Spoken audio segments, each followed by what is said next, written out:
Salut à toutes et à tous, bienvenue dans la saison 4 de l'univers Voir en 2100, une série de podcasts pour comprendre le présent et pour imaginer le futur. Dans une fiction spatiale et depuis la planète Mars, j'interrogerai 5 intervenants sur 5 sujets. Écoutez-nous sur toutes les plateformes audio, suivez-nous sur les réseaux sociaux, envoyez-nous un message si vous voulez intervenir, n'hésitez pas. Allez, salut, ciao.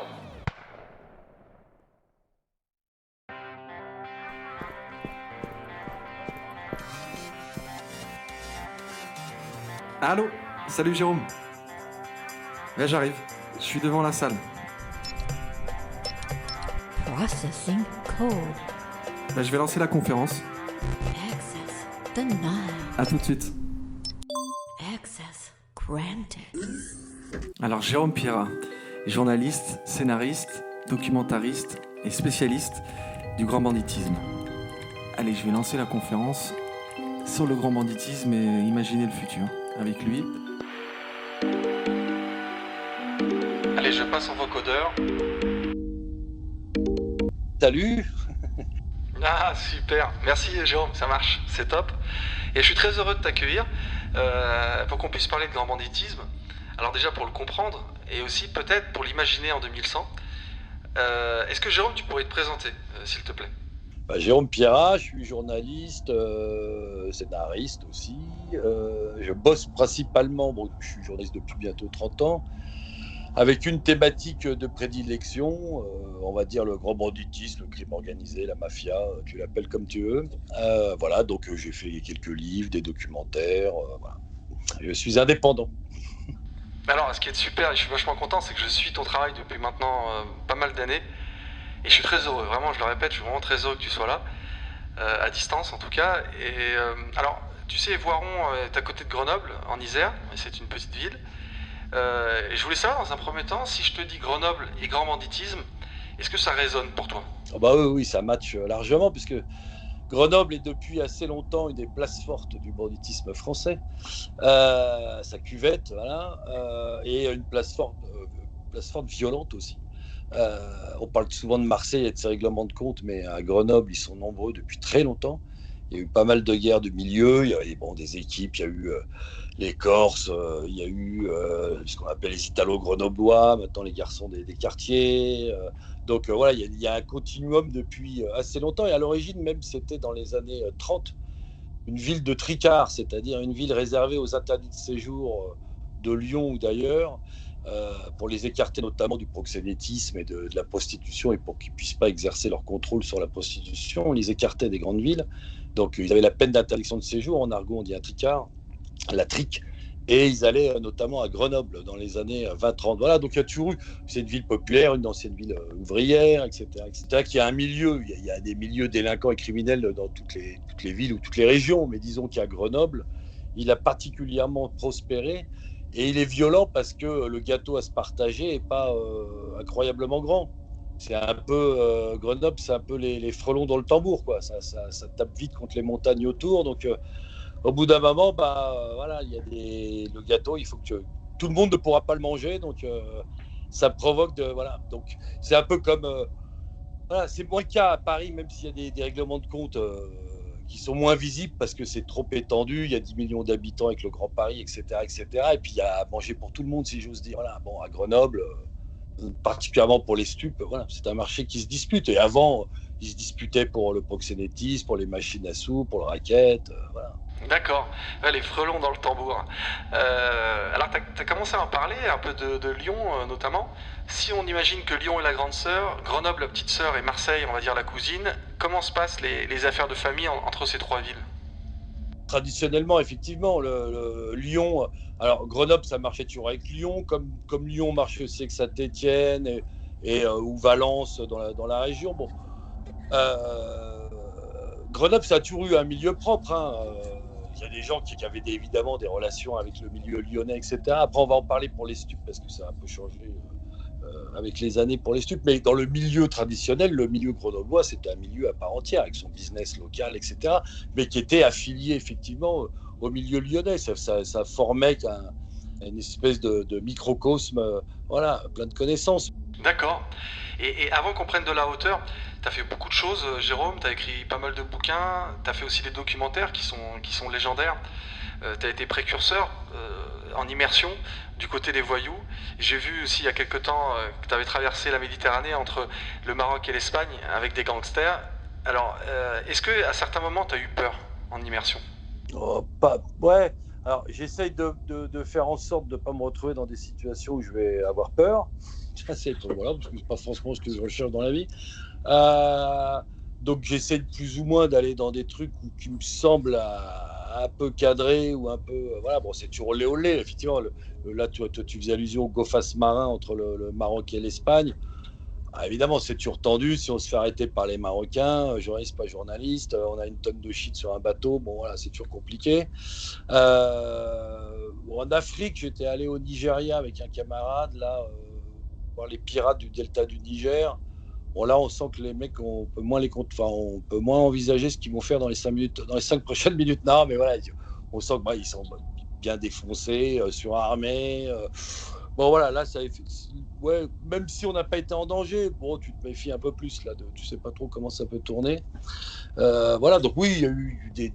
Bah, après, comme je fais pas moi de caméra cachée, à part un petit peu sur le reportage que tu évoquais là au royaume du shit là, pour Canal, où il y avait une partie en cam cache, voilà, parce que j'achetais du shit dans les montagnes marocaines, dans le Rif, etc. Sinon, je fais pas de caméra cachée, donc les gens savent qui je suis, pourquoi je filme, ils m'ont autorisé à venir, donc voilà. Après, il peut toujours y avoir des impondérables, hein, mais voilà, mais c'est des gens, ils sont dangereux, mais ils sont surtout dangereux entre eux, quoi. Tout est clair dès le début, bon, il y a peu de chances que ça tourne mal, quand même, enfin, peu de risques que ça tourne mal. Après, je m'en souviens, lors de certains documentaires où tu es en immersion avec des trafiquants d'armes ou avec des trafiquants à Amsterdam dans des voitures et tout ça. Est-ce que là, tu te dis pas la carte de presse ou d'avoir des avocats, à ce moment-là, c'est pas suffisant? Ah bah oui, oui, parce que quand tu pars sur ces trucs-là, les go fast ou les filmer des trucs un peu olé olé, bon, alors tu te dis je vais me barder avec un contact d'avocat si ça tourne mal, ou bon, j'ai le diffuseur, la chaîne au-dessus de moi, mais en fait, sur le moment, si t'as n'importe quoi, le mec, voilà, je vais te raconter, mais si tu fais un go fast qui force le barrage, il va pas se mettre de la voiture en route, hein, il va pas s'arrêter pour te déposer avant, donc lui, il peut se faire tirer dessus, toi, tu es dans la voiture, on sait rien. Bon, tu vois, c'est ça les impondérables du truc, quoi. Mais tu essayes de le faire avec des gens dits sérieux, pas des trompe-la-mort, pas des fous furieux, pas des mecs ultra violents, pas voilà, des gens qui essayent aussi, eux, de leur côté, de contrôler la situation. Mais forcément, sur le moment, tu peux pas prévoir l'impondérable. Enfin, et comme c'est quand même des business qui sont pour le coup un peu sauvages, oui, il peut toujours arriver une patate, quoi, on va dire. Alors oui, je veux bien te croire. Tu as été en immersion aussi au cœur de la mafia japonaise, les Yakuza, les célèbres Yakuza, pendant quelques années. Tu en as fait un livre qui s'appelle Yakuza, enquête au cœur de la mafia japonaise. Et on en parlait par téléphone l'autre jour, et tu me disais que la société et la voyoucratie étaient les deux faces d'une même pièce. Est-ce que tu peux nous en dire davantage? Bah, c'est exactement l'effet miroir, c'est-à-dire que en étudiant l'histoire du banditisme, tu étudies l'histoire de la société dans laquelle il évolue. Bon, en gros, le banditisme, c'est l'adage de criminologie qui est célèbre et qui est dû à un professeur français, lyonnais, le professeur Lacassagne. Il a dit à la fin du 19e siècle, la criminalité, la société a les criminels qu'elle mérite. Donc, si tu étudies cette criminalité, tu as évidemment le fruit de la société d'où ils sont extraits, du moment où ils sont nés et dans lequel ils ont évolué. Et donc, et comme le crime se nourrit en plus des évolutions de la société, il ne se nourrit pas de rien, il ne cueille pas des fruits, le crime. Il va voler, il va parasiter l'économie, il va corrompre, il va se servir du développement du commerce pour internationaliser ses activités, etc. etc. Donc, il est lié à la géopolitique. Voilà, si je te dis n'importe quoi, l'Afghanistan, dans le chaos, bah, ça donne des milliers d'hectares et des millions d'hectares de plantations de pavots, etc. Donc, tout ça va être lié à l'actualité géopolitique, ça va être à la politique locale, à l'économie en général. Donc, raconter le crime organisé, tu racontes forcément la société dans laquelle il évolue. Donc, ça te permet, en plus d'en comprendre une face que tu vois pas toi forcément, mais qui participe du truc. C'est ce que disent les Japonais. une pièce, elle a forcément deux côtés, pas face et pile. Bon, bah là, c'est pareil. Tu peux pas avoir juste la société officielle, soi-disant honnête, etc., sans avoir l'envers du décor. Voilà. Et en coulisses, il se passe autant de choses que dans la lumière. Ouais, tu parles de coulisses, et est-ce qu'il y a des relations entre les États eux-mêmes et le crime organisé? Pas mal de pays dans le monde où on se sert de supplétifs criminels pour le pouvoir. Si tu veux parler des connexions entre certains États et le milieu criminel, il y a plein de cas de pays qui sont désignés pas seulement pas par moi, par les instances internationales, etc., comme étant des mafiocraties, ou alors qui se nourrissent du monde criminel pour faire les bases œuvres. Ça a été le cas en ex-Yougoslavie il n'y a pas si longtemps. Bon, il y a plein de pays en Chine pour réprimer les manifestations de Hong Kong où s'appuyer sur les triades. Bon, il y a encore des cas un peu partout dans le monde. Là, on voit à Gaza, on nous parle de clans criminels à Gaza qui essayent de régir la situation, etc., avec l'appui des Israéliens ou du Hamas. Enfin, bon, voilà, donc on voit que dès qu'il y a des zones de tension ou des problèmes à régler sur des territoires, les forces en présence n'hésitent pas généralement à recruter de la main-d'œuvre moins scrupuleuse, ou en tout cas qui permet de dissimuler des activités pas terribles, quoi. D'accord. Et dans la continuité, on entend parler de narco-État. Alors, on pense au Mexique, on va parler du Salvador et de la prison centrale, notamment. On entend aussi dire que la Belgique deviendrait un narco-État. Alors, est-ce que tu peux nous dire déjà ce que c'est qu'un narco-État? Bah, ça voudrait. Alors là, c'est un peu exagéré, je pense, que la Belgique soit qualifiée de narco-État. Non, il disait plutôt ça va devenir un narco-État.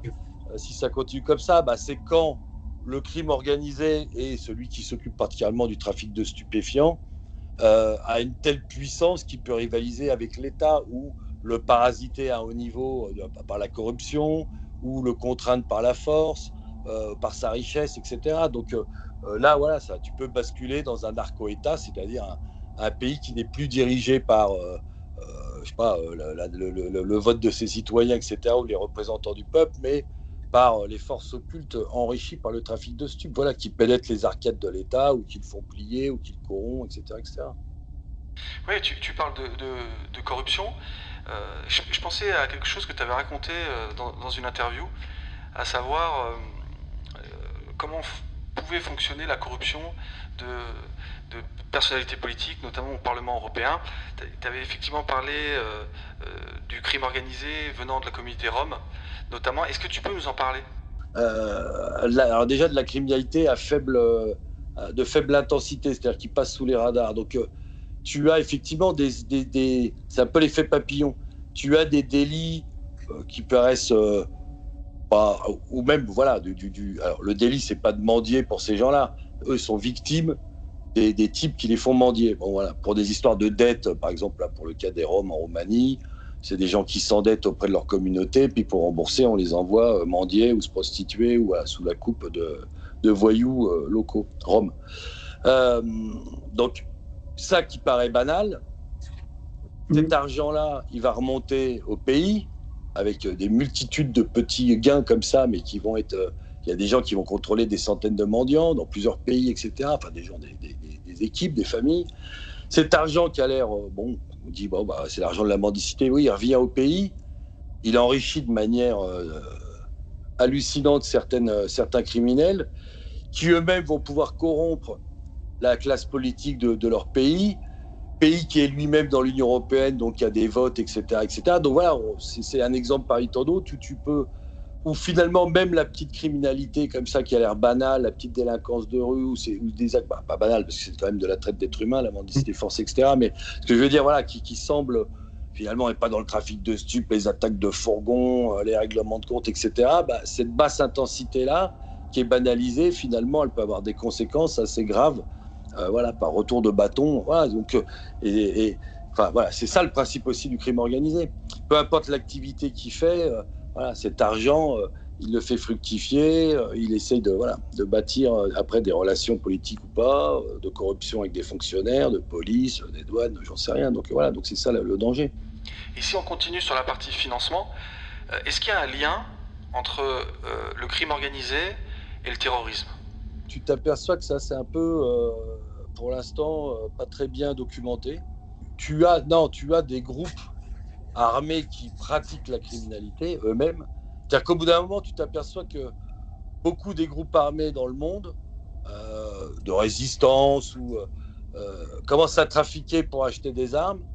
Et puis au bout d'un moment, ils oublient le combat, puis ils achètent des armes pour juste trafiquer, quoi. Bon, je pense, fut un temps à l'Utcheka, au Kosovo, au PKK, au Kurdistan, où tu disais qu'ils ils faisaient le trafic d'héroïne ou le racket, etc., etc.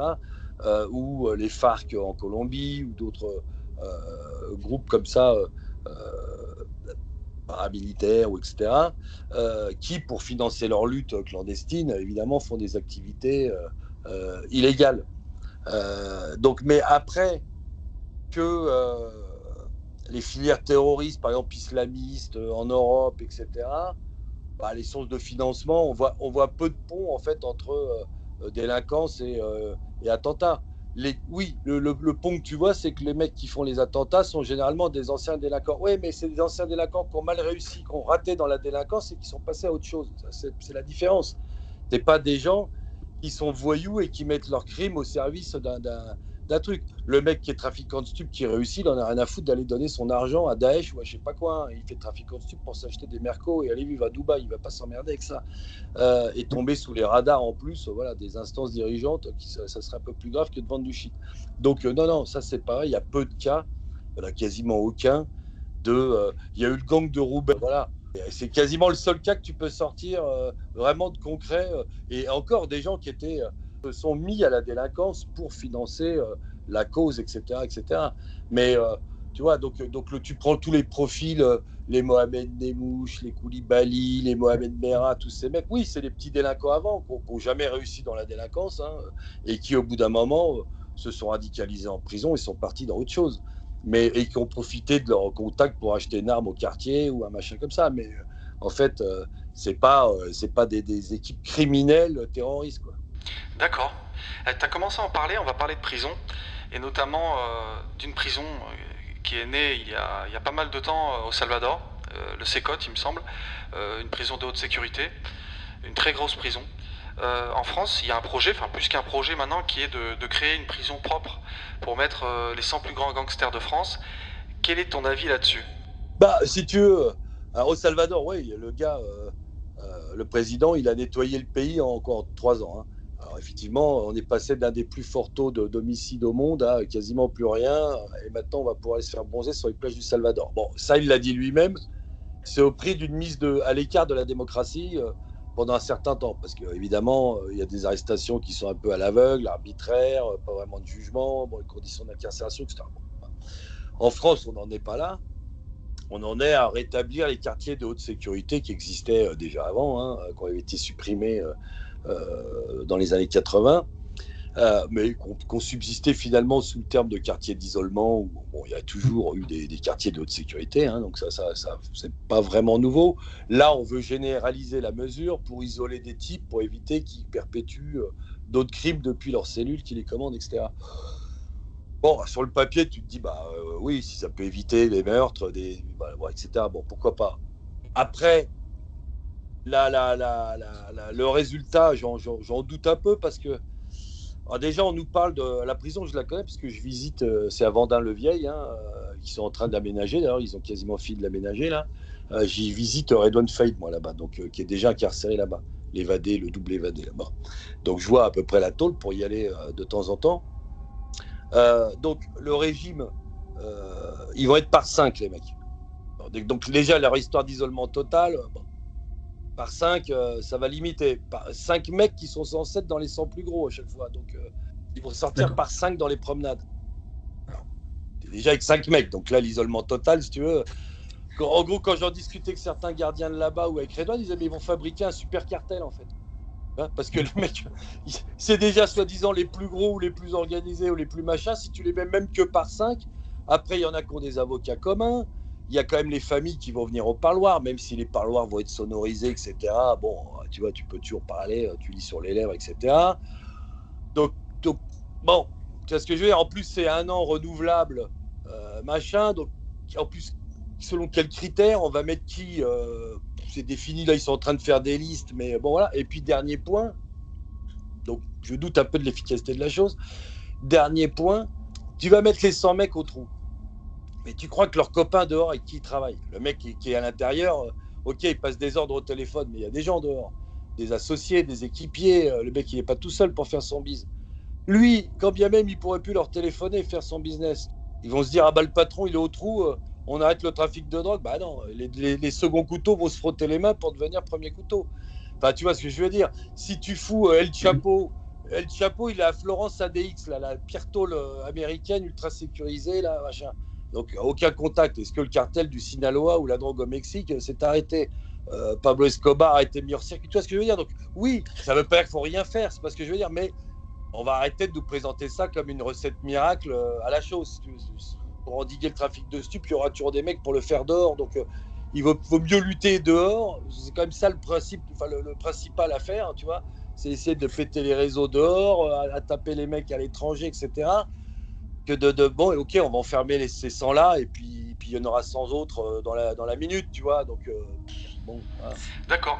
Alors si je comprends bien, en fait, c'est peut-être la nature même du crime organisé qui a changé d'une certaine manière, parce que c'est maintenant principalement du stup, donc c'est principalement du commerce, j'allais dire illégal, hein, c'est certain, mais c'est principalement du commerce. Il y a peut-être moins de savoir-faire, comme peut-être à l'époque sur des fourgons ou des perceurs de coffres, qui fait qu'aujourd'hui, si on isole un PDG, alors d'affaires illégales, hein, c'est certain, et on le met dans une prison, il y aura forcément quelqu'un qui va reprendre l'affaire illégale d'une certaine manière. Non, mais c'est du commerce, si tu veux. Avant, tu avais des gens, alors oui, ils ont des contacts, mais les types qui travaillent pour eux, ils ont les contacts aussi, puisque c'est eux qui vont au contact des gens. Donc, si tu veux, avant, tu t'allais isoler un groupe de braqueurs. Bah oui, ils étaient 5, tu les mets en état de nuire. C'est des équipes spécialisées, des types qui ont appris le métier depuis longtemps. Bon, voilà. Là, le trafic de stupes, c'est du commerce. Ça ne demande pas non plus, c'est pas du génie criminel, hein, le trafic de stupes, tu vois, il faut savoir bien le faire. Mais le type qui a travaillé pour celui qui est au trou depuis des années comme associé, il sait comment ça marche, il est rodé, c'est lui qui le fait tourner le business quand l'autre il est au trou, donc même s'il l'appelle. Donc lui, il saura le faire, il a les contacts, il a les trucs, c'est des gens qui ont appris. Après, voilà. Donc on n'est pas dans la même config que des gens qui ont seul à savoir-faire, ou c'est une équipe soudée, ils ont l'habitude de bosser ensemble, c'est des cambrioleurs de génie ou des braqueurs, machin, voilà. Là, bon, si c'est pas Pierre, ça sera Paul, Jacques, qui ira vendre du shit, de la coke, de l'exta. Voilà. Tout à l'heure, tu as parlé de QHS, quartier haute sécurité. Ça me fait penser à Michel Ardouin, que tu as connu et à qui tu as écrit un livre, qui était Le lieutenant de Jacques Messrine. Et il parlait de mauvais fer. Alors, est-ce que tu peux nous dire ce que c'est un mauvais fer? Un mauvais fer, un sale fer, c'est un mec avec dangereux déjà. Voilà, c'est un type retors, donc c'est un voyou, hein, évidemment, un mauvais fer. Mais c'est un mec qui va être capable de violence, de vous tomber dessus, qui va avoir des réactions un peu. Voilà, un sale fer, ça a aussi une connotation, voilà, d'adversaire redoutable. Enfin, c'est un mec dont on se méfie, un mauvais fer, quoi, voilà. Et ça va être un mec doublé de. Ouais, ça peut être un peu vicelard ou agressif, ou voilà.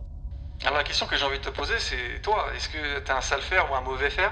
Alors, avant qu'on puisse se projeter en 2100, la question de Romain Sy, qui était l'invité précédent avec qui on a tenté d'imaginer la pêche, tu vois, en 2100, sa question était de savoir si toi, alors, tu as les codes, tu as les contacts, est-ce que tu as déjà été tenté de passer de l'autre côté? Alors, bon, déjà, je suis un garçon honnête, donc bon, je m'en fous. Je fais pas tellement comme première valeur l'argent, donc bof. J'aime bien ce que je fais, donc tant mieux. Quand tu vois la réalité de ce monde, bon, ouais, alors si tu as envie de gagner des millions, tu peux toujours essayer le trafic de stupes, le truc. Bon, enfin, c'est tellement un milieu pourri, quand bien même, hein, tu mets de côté la morale, le truc, tu dis, bah, je vais me lancer. Effectivement, je peux me lancer dans le trafic de stupes international, je pense qu'on est assez de monde, je vois à peu près comment ça marche, pour essayer de rentrer là-dedans. Bon, il faut que tu te mises de départ, hein, parce qu'il faut que tu serves à quelque chose, on va pas te faire des cadeaux non plus. Mais quand tu vois cette espèce de jungle sans foi ni loi, fait voilà, de toute façon tout le monde va te trahir, hein, là-dedans, ou essayer de te voler ou te tuer. Enfin, je suis pas sûr que le jeu envahit la chandelle finalement. Soit tu te fais tuer, torturer, tu finis au trou. Alors tu as de l'argent, ok, mais enfin tu dors rarement tranquillement. Le fric, quand tu vois ce qu'ils en font finalement, quel intérêt, quoi, tu vois. Bon, t'as acheté 4 féfés, machin, bon, moi, je m'en fous un peu dans la vie. Donc puis après, voilà, bon, au moins je vis tranquille. Non, non, mais voilà, je préfère dormir tranquillement dans mon lit. Non, mais tu vois, voilà, donc c'est pas une vie dans le fond quand tu l'approches même comme ça, qui fait rêver, quoi. Tu vois, c'est pas celle des films, hein, cette vie-là. Et d'ailleurs, tu vois que ça finit rarement bien, hein.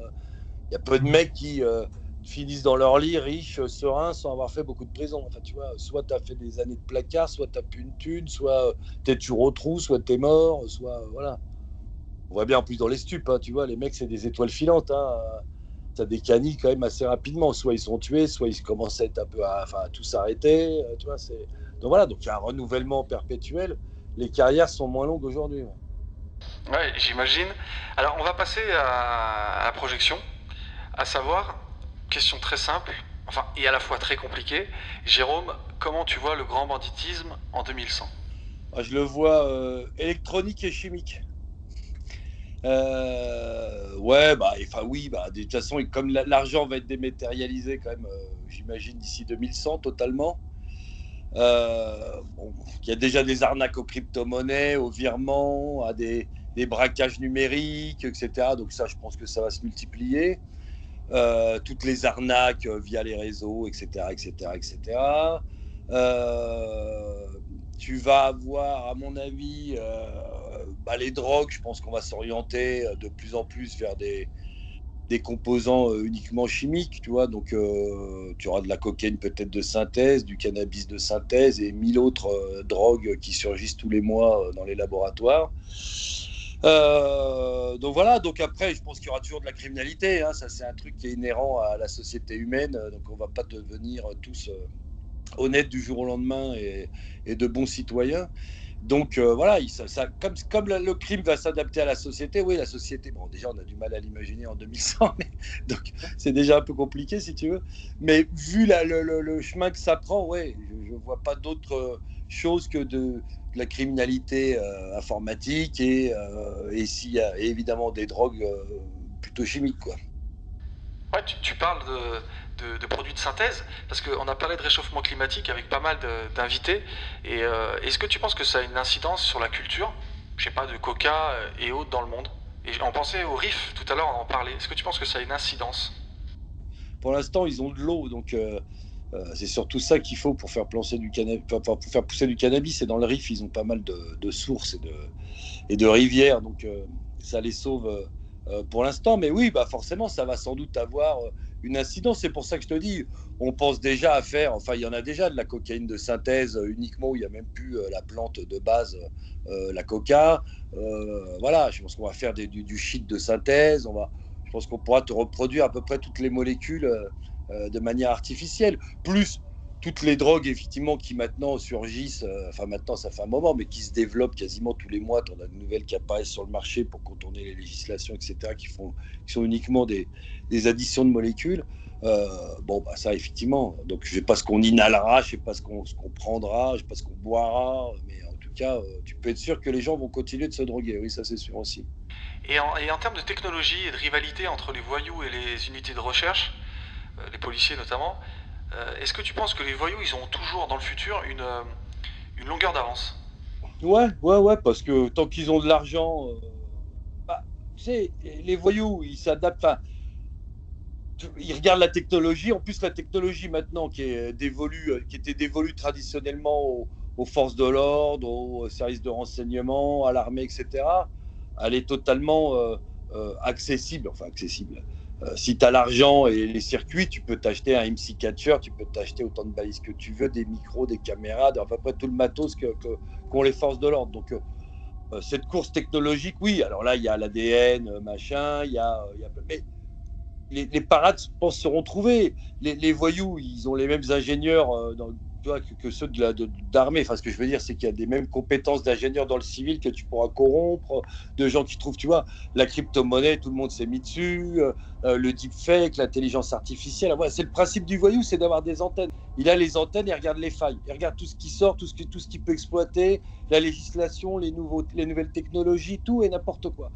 Donc, il va s'engouffrer dès qu'il va sentir qu'il y a le moyen voilà, de le faire. Et tout à l'heure, on parlait de changement de nature du grand banditisme, plus sur du commerce. Tu as parlé de cyber-attaque, de cybercriminalité. Est-ce que dans le futur, on peut s'attendre peut-être à une baisse de la violence du grand banditisme. Mais tu sais que tu seras toujours obligé parce que le monde criminel, il est régi par la violence. Donc, entre eux, même les gens qui seront cybercriminels, tu pourras aller les voler, toi. Si moi, je sais qui t'es, même si tu as de la crypto, même si tu as je sais pas quoi, je vais te braquer, tu vois bien. C'est pour ça qu'ils braquent d'ailleurs les mecs qui sont dans la crypto pour les rançonner, pour qu'ils appuient sur les boutons. Donc, tu auras toujours la criminalité, ça marche avec la violence. Déjà, dans le monde criminel, ça marche comme ça. C'est la valeur première. Sinon, tu ne vas pas aller au tribunal de commerce, je l'ai déjà dit, tu ne vas pas aller porter plainte, tu ne vas pas aller. Donc, le critère premier du monde criminel, c'est la violence. C'est ça qui le différencie de la société civile où la force doit rester à la loi. Tu vois. Donc, forcément, si tu as des criminels, il y aura une forme de violence qui l'accompagnera. Alors, quelles armes ils auront? Je ne sais pas s'ils auront des sabres laser ou des, je ne sais pas quoi, mais je déconne. Mais voilà, donc forcément, il faudra les combattre. Ils ne voudront pas se laisser arrêter, ils ne voudront pas ils voudront se défendre. Donc, si les forces de l'ordre viennent, ils ne vont peut-être pas lever les mains en l'air et se défendre. Enfin, tu vois, donc c'est inhérent au truc. Ça, tu ne peux pas imaginer un monde criminel. C'est comme si tu disais, on va désarmer tous les flics et on va essayer de régler le problème. Enfin, tu vois, c'est tout ce milieu-là se régit par la force et la violence. Ouais. On a parlé de l'affrontement technologique entre les voyous et la police. Si on parle de justice, l'intelligence artificielle, tu penses qu'il y aura une justice en intelligence artificielle pour certains délits? Pourquoi moi, si, oui, ça fait partie, à mon avis, des évolutions possibles. L'intelligence artificielle, quand tu commences à balayer tous les champs qu'elle peut investir, voilà, pourquoi pas. Alors, il y aura toujours, j'espère, l'humain qui sera quand même au-dessus de tout ça pour regarder comment ça se passe et contrôler. Mais effectivement, ils peuvent te lire et te dire, tu rentres, c'est de la base de données, hein, le profil du mec, ses antécédents, le récit de sa vie. Si tu es pucé depuis ta naissance, on saura tout de toi. Donc, de toute façon, on pourra te juger en fonction de tes circonstances atténuantes ou pas du passé, de ton casier, etc. J'en sais rien, de ton état de santé, tu vois.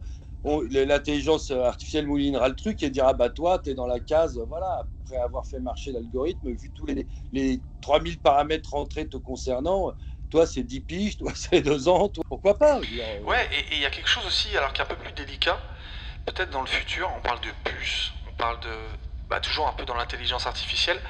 Sur les Champs-Élysées, il y a des caméras qui sont là pour détecter des comportements suspects.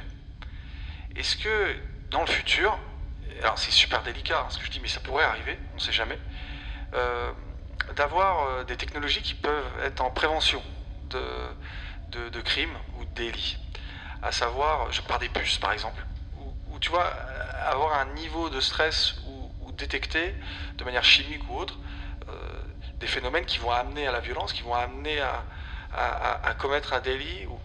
Tu vois, ça part un peu loin, mais c'est quoi ton avis là-dessus? La question du Salvador, c'est-à-dire qu'après, tu peux tout régler. Hein. Tout dépend où s'arrêtent les libertés individuelles, si tu as envie d'être pucé, si tu as envie d'être filmé, si tu as envie d'être... si on peut te contrôler à distance en t'injectant, je sais pas, en libérant des produits qui calmeraient tes pulsions violentes grâce à la puce qu'on va t'injecter, etc. J'en sais rien, pour contrôler tes humeurs ou machin. Non, mais pourquoi pas? Après, tu regardes, en Chine, tu as certaines municipalités où tu es déjà... fiché, tu as de la reconnaissance faciale et si tu ne traverses pas dans les clous, tu as des points de bons mauvais citoyens, etc. etc. Voilà, donc après, c'est une question de liberté individuelle et de la société dans laquelle tu as envie de vivre. Moi, je ne sais pas en 2100 si elles seront totalement liberticides et complètes. Parce que voilà, tu as une solution, je te dis. Salvador, le mec qui s'assoit sur la démocratie, il fout tout le monde au trou, il n'y a pas de jugement. Bon, il y en a dans le tas qui sont sans doute innocents et il a réglé le problème du crime. Mais est-ce que tu as envie de vivre dans cette société-là et savoir que si ça se trouve, ton cousin ou toi-même ou ton fils va être raflé par hasard et finir sa vie dans un pénitencier, tu ne sauras même pas où il sera sans être jugé. Bon, voilà. Après, c'est des questions. Voilà. Il y a un curseur à mettre sans doute là-dedans. Mais si tu veux le mettre. Tu sais, regarde, les seuls pays où on a réussi à endiguer le crime organisé, c'est les pays dictatoriaux. Parce que l'État se substitue à la mafia, parce que l'État se conduit comme une mafia dans un pays dictatorial, c'est-à-dire qu'il va pouvoir puiser dans les richesses comme il veut, contrôler le business, qui fait quoi, le répartir. Donc tu t'aperçois que quand il y a des périodes comme ça, dictatoriales, je pense à l'Italie de Mussolini, à des périodes comme ça, bon, bah forcément, l'État se substitue à une criminalité possible, où il va substituer une petite criminalité, etc. Mais le gros du business va être capté par les autorités, puisqu'on n'est plus dans un état de droit. Elles font ce qu'elles veulent, elles peuvent capter les richesses, trafiquer, s'enrichir autrement, etc. etc. Donc voilà, la réponse, on la connaît. Toute la difficulté, c'est de savoir où mettre le curseur. Entre eux, j'ai envie de vivre quand même avoir une vie sympa dans une société quand même assez libre et pas qu'on m'emmerde toutes les 2 minutes.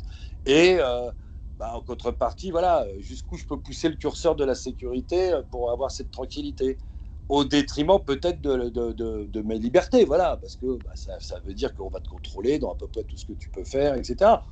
Si tu as envie, c'est la société parfaite. Hein. Il n'y aura plus rien. Enfin, il y aura des mecs au-dessus qui seront sans doute les plus grands parrains de ton pays, mais voilà, bon, faut que tu l'acceptes ou pas. Mais voilà, donc à l'avenir, moi, je ne sais pas comment vont tourner les démocraties, comment va tourner le monde. Est-ce que ça va se radicaliser? Est-ce que ça va devenir assez dictatorial? Est-ce que ça va devenir ultra contrôlé?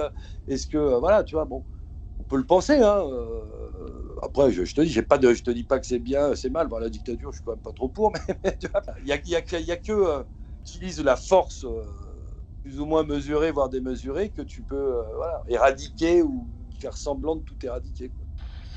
Ouais, c'est vachement intéressant, parce qu'on se rend compte qu'il y a quand même beaucoup de com en France sur ces sujets-là, et on se rend compte qu'il faut trouver, comme tu dis, l'équilibre entre l'état de droit français et une certaine radicalité d'un régime qui, lui, soit pourrait éteindre le grand banditisme, soit devenir eux-mêmes le grand banditisme, comme on a parlé. Et ma dernière question, elle est toute bête, est-ce qu'il y a des gangsters en Corée du Nord? C'est l'exemple type d'une dictature qui se substitue au monde criminel. La Corée du Nord, elle trafique, on le sait. Ses diplomates sont régulièrement arrêtés parce qu'ils trafiquent. La Corée du Nord, c'est documenté, hein, c'est pas moi qui l'invente. Elle a des usines qui produisent des stupéfiants, des faux dollars, mais évidemment. Donc, ils ont produit de l'héroïne au fil des années parce qu'ils cherchent des devises. Ils sont bloqués de partout, économiquement, etc. Donc, ces gens avaient besoin de devises voilà, dans le pays. Donc, ils se sont dit, on va. Voilà, ça, c'est typiquement un État voyou. Pour faire de l'argent, ils ont des usines de stupéfiants, de drogue, d'amphétamine, d'héroïne. Ils ont fait des faux dollars, de piètre qualité, je te rassure, tout ça, heureusement. Donc, et leurs diplomates, agents consulaires et autres sont régulièrement arrêtés. Bon, j'ai pas regardé les dernières actualités, mais depuis des années, il y en a quelques-uns qui se font serrer parce qu'ils trimballent, voilà, des stupes, des machins, et c'est des agents étatiques. Donc, ça, c'est documenté. Il y a de la littérature, il y a des livres, il y en a même un bouquin d'un chercheur qui s'appelle Corée du Nord est à voyou, etc., etc. Donc, quand on était au Japon, nous, les Yakuza nous le racontaient, voilà, que des Nord-Coréens proposaient des faux dollars, de l'héroïne. C'est pour ça que je te dis que c'était de piètre qualité, parce que c'était eux qui nous le disaient. C'est là, quand je te disais, le raccourci, quand l'État est lui-même la mafia, parce qu'en Corée du Nord, tu vois, pour l'état de droit, la liberté des citoyens, tout ça. Donc, bon, voilà, après, ils peuvent faire ce qu'ils veulent. Et il n'y a plus de place pour d'autres gens. T'imagines, l'État nord-coréen, il a une armée de je sais pas combien de millions de mecs à sa botte. C'est lui le plus gros gang. Non, mais c'est ce que je veux dire. C'est pour ça que je te dis que dans les dictatures, c'est les seules formes de gouvernement où tu as malheureusement pas de crime organisé. Voilà. Et c'est eux. Enfin, il y en a du crime organisé, mais il est étatique. Un grand merci à toi, Jérôme. Merci pour cette conversation qui était passionnante. Je la diffuserai. Merci à toi, Antoine, c'était très sympa. Et écoute, je nous écouterai avec plaisir. C'est top, merci pour ce moment. À bientôt. On se tient au courant, de toute façon. Tiens-moi au courant pour la diffusion, etc. Salut Antoine, merci à toi. Avec plaisir. Salut. Bye.